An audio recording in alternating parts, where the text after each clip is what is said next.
भगवान की अविरल भक्ति और मुक्ति।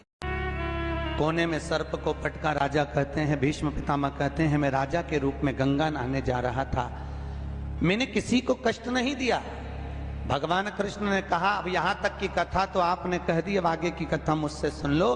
तुम्हारे दूतों ने सर्प को उठाकर बमूल के कांटे की झाड़ियों में पटक दिया और वो कांटे सर्प को चुभ गए।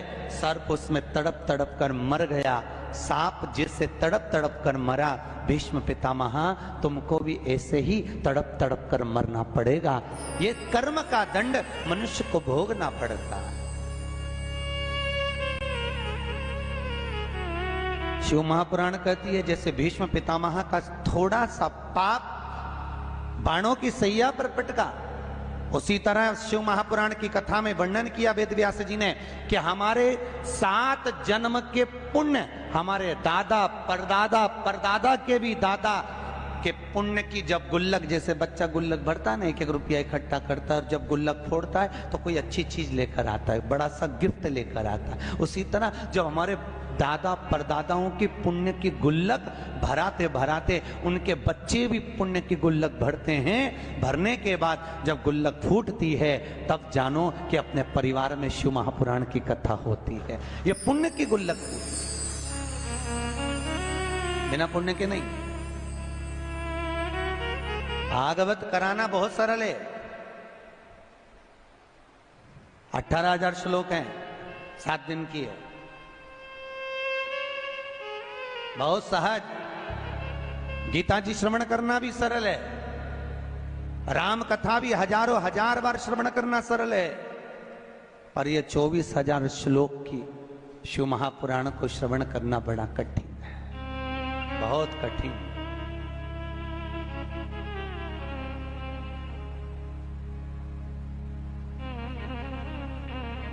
बहुत दूर का नाथ है भोलेनाथ, बहुत दूर। आज की दुनिया में सबसे ज्यादा लोग सबसे ज्यादा प्रेम करते हैं तो या तो नारायण से या ठाकुर जी से। भोलेनाथ जी का तो प्रसाद लेना भी कई लोग पसंद नहीं करते। कोई कहता है हम नारायण वाले, हम शंकर जी के मंदिर नहीं जाएंगे, हम प्रसाद नहीं लेंगे। कोई कहता है हम श्री जी वाले, हम शिव जी के मंदिर नहीं जाते, हम शंकर जी का प्रसाद नहीं लेते। भोलेनाथ जी बोले भले प्रसाद मत लो, भले मेरी पूजन मत करो, भले मेरे मंदिर मत आओ, मुझे कोई चिंता की बात नहीं है। शंकर जी बोले जीते जी नहीं आएगा, मरने के बाद तो आएगा। क्योंकि भोलेनाथ जी को तो उनके ससुर ने श्राप दिया है। दक्ष प्रजापति ने शंकर जी को श्राप दिया था, हे शिव, हे शंकर, हे भोलेनाथ, तुमने मेरा अपमान करा है। दक्ष प्रजापति बोले मैं तुम्हें श्राप देता हूं कि तुम शमशान में निवास करोगे। शंकर जी बोले जीते जी नहीं आएगा तो मरने के बाद तो शमशान आएगा, तब निपटूंगा तेरे से। अभी भले मेरा नाम मत ले, ऐसी गीली लकड़ी में जलवाऊंगा, 3 दिन तक ठंडा नहीं करवाऊंगा। काय को चिंता करता, पटक के रखूंगा। परिवार वाले तीसरे दिन आएंगे ना खारी समेटने, लोटा लेके, झोली लेके, तब भी आंच उसमें तपती रहेगी, तब पानी डाल डाल के ठंडा करेंगे, तब जाके हड्डी बीनेंगे। तो चिंता मत कर, ऐसी गीली लकड़ी में पटकूंगा तेरे। भले मत जब तू शिव। शिव है क्या? कौन है शिव? ऐसा कोई मनुष्य बता दो जिसके अंतर्गत शिव ना हो। कोई ऐसा मनुष्य बता दो जहां शिव ना, क्योंकि शिव निकल गया तो शव हो गया। शिव निकलने के बाद ही तो शव होता है। जब तक शिव अंदर है तब तक शरीर चल रहा है, तब तक भजन हो रहा है, तब तक भोजन हो रहा है, तब तक नाम जाप हो रहा है, तब तक नाम कीर्तन हो रहा है, तब तक नाम स्मरण हो रहा है। और जैसे ही इस मानव के शरीर में से शिव निकलकर बाहर हुआ, तब क्या रह गया केवल? अरे बोलो तो, अच्छी जम के बोलो, शव। कथा में हमेशा बैठो तो अलमस्त बैठो, ऐसे मत बैठो कोई न मार ठोक के बिठाया हो। अंदर आते आते किसी ने कहा था कि चुपचाप जाके बैठे रहना, बिल्कुल मुंडी मत हिलाना, बिल्कुल अलमस्त बैठकर कथा सुनना चाहिए, आनंद में। भगवान के सम्मुख में जब भी जाओ तो मस्त दिखना चाहिए भगवान को। जैसे माँ के सामने बेटा जाए, पिता के सामने पुत्र जाए, और बेटे का अगर मुख उतरा हो तो बाप कहता है बेटा तुझे चिंता क्या है, बोल तो सही, मुझको बता क्या हो गया। कुछ नहीं पापा, कुछ नहीं। माँ पूछती है बेटा तू भोजन नहीं कर रहा अच्छे से, क्या बात है? तू शिव दयालु है, शिव कृपालु। ये शिव की कथा है और शंकर जैसा दुनिया में कोई नहीं हो सकता। भोलेनाथ जैसा कितना सरल, कितना सहज। मेरा वेंकटेश भगवान भी अगर तिरुमाला के शिखर पर आया तो सबसे पहले आज्ञा ली तो शंकर जी से ली। कितना दया है। मेरे नारायण ने पूछा भोलेनाथ जी से, प्रभु मेरे को पृथ्वी पर तप करने आना है। भोलेनाथ जी ने कहा तो आ जाओ, क्या दिक्कत है। शंकर भगवान ने कहा आओ पधारो। इतने में नारायण बोले मैं तप करने पृथ्वी पर तो आ जाऊंगा, पर शिव जी क्या बताऊं, मैं पृथ्वी पर तप करूंगा तो ये दुनिया के लोग मुझे तप नहीं करने देंगे, क्या करूं मैं। इतने में शंकर जी ने कहा आप काहे को चिंता करते हो, आप तिरुमाला के शिखर पर बैठकर तप करना, मैं कपिलेश्वर महादेव के रूप में नीचे बैठकर तुम्हारी रक्षा करूंगा। आज भी तिरुमाला पर मेरे नारायण हैं और नीचे मेरे भोले नाथ है, मेरे शिव। और लोग कहते हैं हम नारायण भजते हैं, हम शंकर जी को नहीं भजते। अगर शंकर नहीं होते नारायण तिरुमाला पे नहीं आते।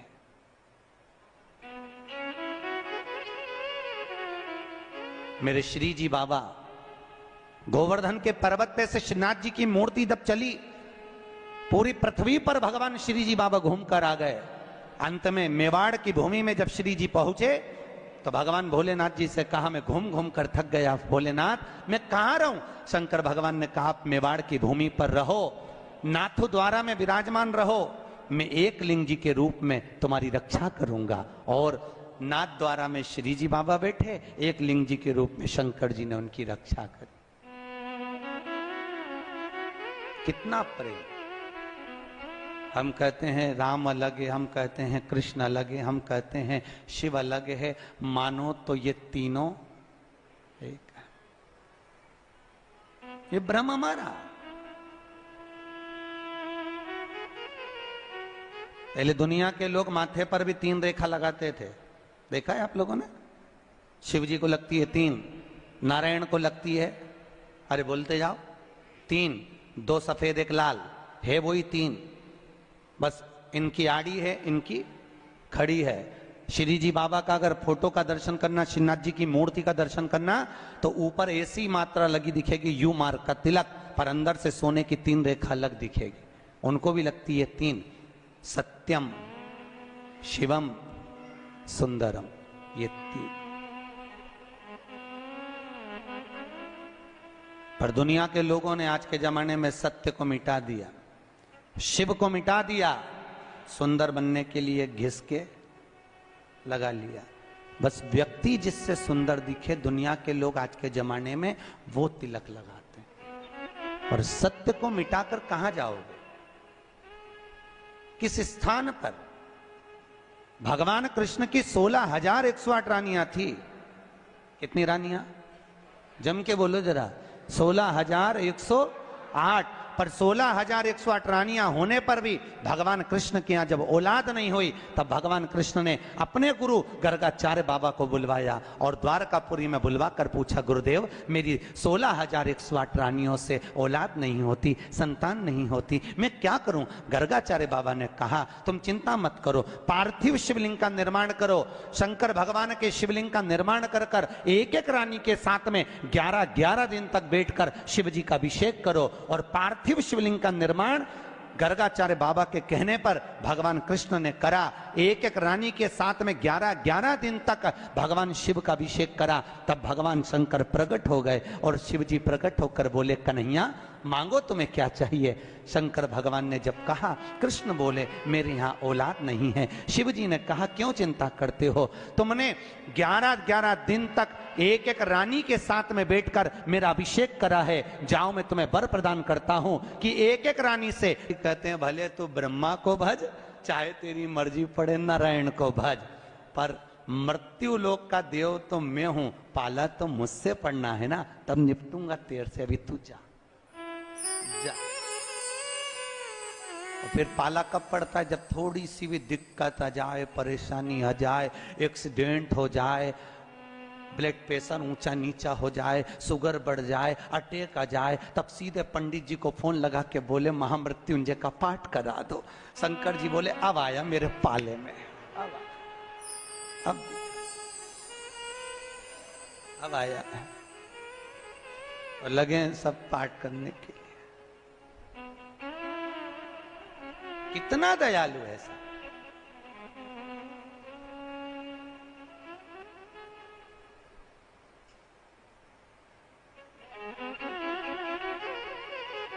भगवान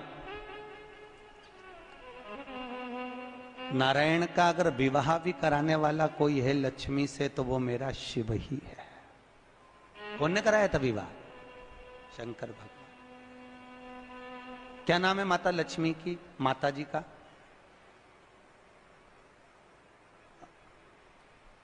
अरे यहीं तो कोई ऊपर बोल रहा था गुरुजी हमारे गुलबर्गा में तो खूब कथा होती है, आपको मालूम है गुरुजी? खूब कथा हुए हमारे यहाँ, खूब कथा चले। तो हमने कहा अच्छी बात है, बताओ जल्दी से माता लक्ष्मी जी की माँ का नाम क्या है?